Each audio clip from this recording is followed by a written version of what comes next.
ہم نے پچھلے کچھ دنوں میں بہت سی خبریں اور تجزیے دیکھے ہیں، لیکن آج ہم جس موضوع کا گہرا تجزیہ کرنے والے ہیں اس نے مشرق وسطیٰ کے پورے نقشے کو ایک نئی شکل دے دی ہے۔ بالکل، اور یہ ایک ایسی شکل ہے جس کا تصور شاید کچھ عرصہ پہلے تک کافی مشکل تھا۔ صحیح کہا۔ ہماری آج کے اس تفصیلی گفتگو کا جو مرکز ہے وہ بحر ہند کے بیچوں بیچ ہونے والا ایک ایسا غیر معمولی فوجی واقعہ ہے جس نے عالمی سطح پر خطرے کی گھنٹیاں بجا دی ہیں۔ اور ہم یہاں بات کریں ایرانی جنگی جہاز کی۔ ہاں، جسے فریگیٹ دینا کہا جاتا ہے، اس کے ڈوبنے یا ڈبوئے جانے کی بات ہو رہی ہے آج۔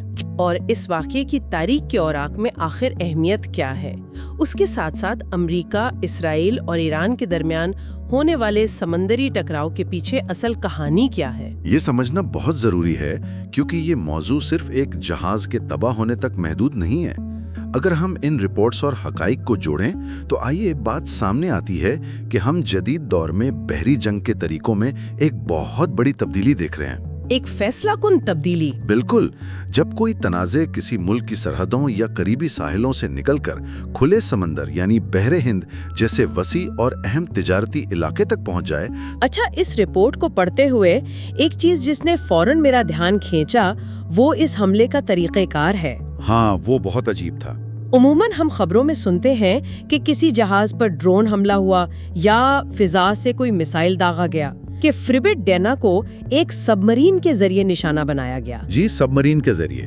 یہ بات کتنی غیر معمولی ہے تاریخی لحاظ سے؟ دیکھیں، یہ صرف غیر معمولی نہیں بلکہ تاریخی لحاظ سے ایک بہت بڑا لمحہ ہے۔ اب ذرا اس واقعے کی تفصیل میں چلتے ہیں کہ یہ جہاز دینا اس وقت وہاں کر کیا رہا تھا۔ رپورٹ کے مطابق یہ جہاز یوں ہی سمندر میں نہیں گھوم رہا تھا، بلکہ یہ انڈین نیوی کی میزبانی میں ہونے والی ملن نامی بڑی بحری مشقوں میں باقاعدہ شرکت کے بعد واپس اپنے ملک جا رہا تھا۔ ہاں، واپس جا رہا تھا، تو اس کی موجودگی وہاں کافی آفیشل تھی۔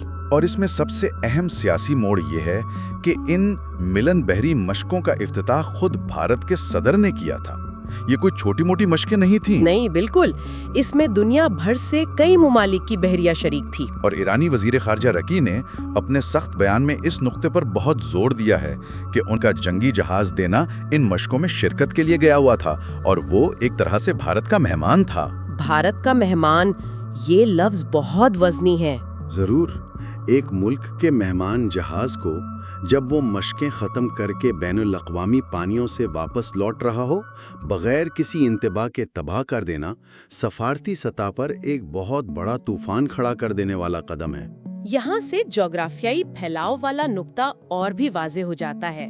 ہم عموماً جب بھی اس تنازع کی بات سنتے ہیں تو ذہن میں خلیج فارس یا بحر عرب کا نام آتا ہے، یا پھر خلیج عمان کا۔